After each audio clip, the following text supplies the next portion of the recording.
Ibu bapak, saudari-saudara, kaum muda dan anak-anak yang dikasihi Tuhan, Pax et bonum, pace e bene, peace and all good. Semoga Tuhan menganugerahkan damai sejahtera kepada kita.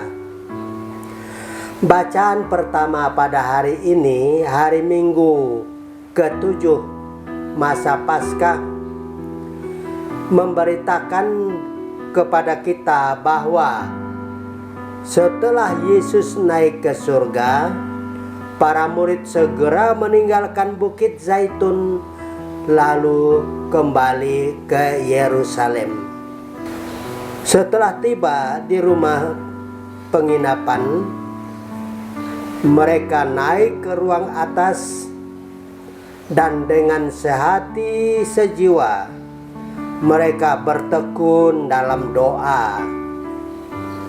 Turut hadir dalam persekutuan doa ini ialah beberapa perempuan serta Maria ibu Yesus dan saudara-saudara Yesus. Karena taat pada perintah Yesus, mereka berhimpun dalam keheningan, berdoa dan berharap, mengarahkan hati mereka pada kedatangan Roh Kudus.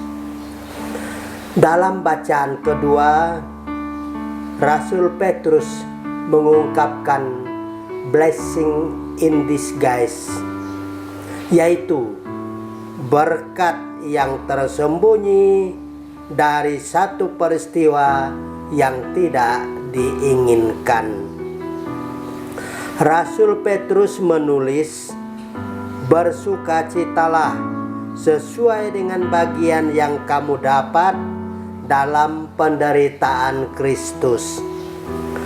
Berbahagialah kamu jika dinista karena nama Kristus, sebab Roh kemuliaan, yaitu Roh Allah, ada padamu."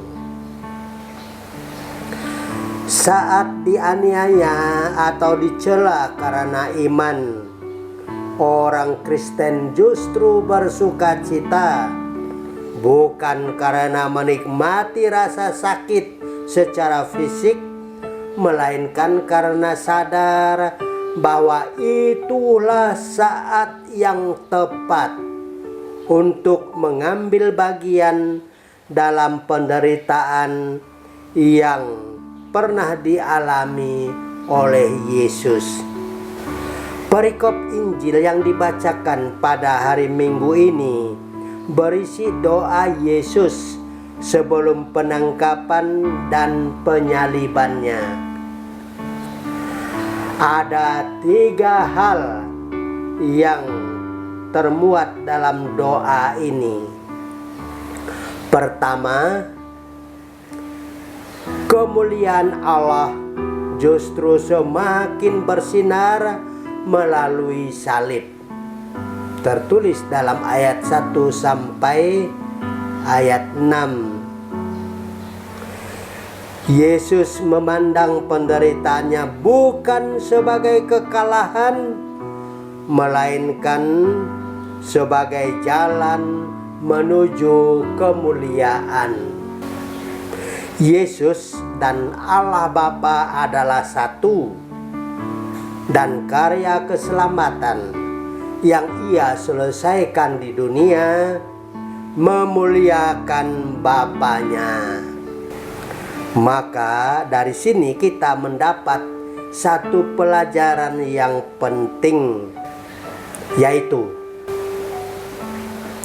penderitaan seringkali merupakan bagian dari rencana Allah untuk menyatakan kemuliaannya. Kedua, definisi hidup kekal. Dalam ayat ketiga Yesus berkata, "Inilah hidup yang kekal itu, yaitu bahwa mereka mengenal Engkau satu-satunya Allah yang benar, dan mengenal Yesus Kristus yang telah Engkau utus. Hidup kekal bukan sekedar masalah durasi waktu atau kehidupan setelah kematian, melainkan kualitas hidup yang dibingkai dengan hubungan yang nyata, hangat, dan pribadi dengan Allah. Ketiga, perlindungan dan kesatuan umat. Ayat 6 sampai dengan ayat 11a. Yesus menyadari bahwa ia akan meninggalkan dunia ini secara fisik, sementara murid-muridnya tetap tinggal di dunia yang penuh tantangan. Karena itu ia berdoa, memohon perlindungan dari Allah Bapa agar para murid tetap terpelihara dalam namanya. Umat beriman yang dikasihi Tuhan, sejak tahun 1967, hari Minggu ke-7 masa Paskah, yaitu hari Minggu terakhir masa Paskah sebelum Hari Raya Pentakosta, telah ditetapkan oleh gereja menjadi hari komunikasi sedunia. Keputusan ini sungguh mengagumkan, mengingat pada hari Pentakosta Roh Kudus turun mengawali komunikasi pertama gereja ke seluruh dunia lewat aneka bahasa. Karena taat pada perintah Yesus, para murid dan beberapa perempuan serta Maria ibu Yesus dengan saudara-saudara Yesus terus berkomunikasi dengan Yesus dalam keheningan, mengucapkan doa pengharapan akan kedatangan Roh Kudus. Mereka sehati dan seperasaan bertekun memohon dan sabar menanti kedatangan Roh Kudus. Doa dan persatuan inilah fondasi gereja.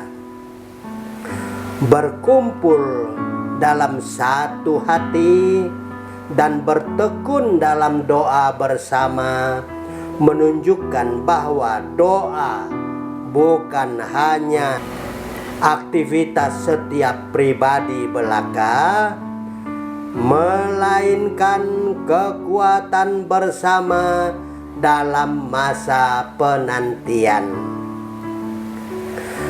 Kekuatan gereja terletak pada persekutuan yang sehati dan komunikasi yang lestari dengan Tuhan lewat doa yang hangat dan konsisten, terutama dalam masa-masa penantian yang diwarnai kesulitan, yang sesungguhnya menjadi warna-warni hidup gereja sepanjang masa.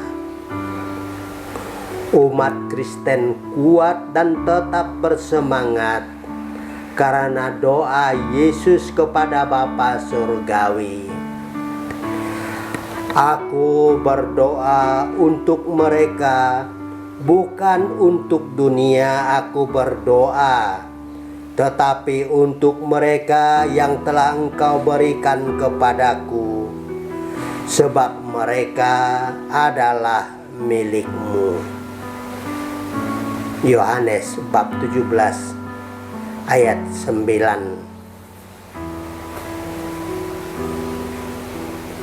Pax et bonum pace ebene. Semoga Tuhan menganugerahkan damai sejahtera kepada kita.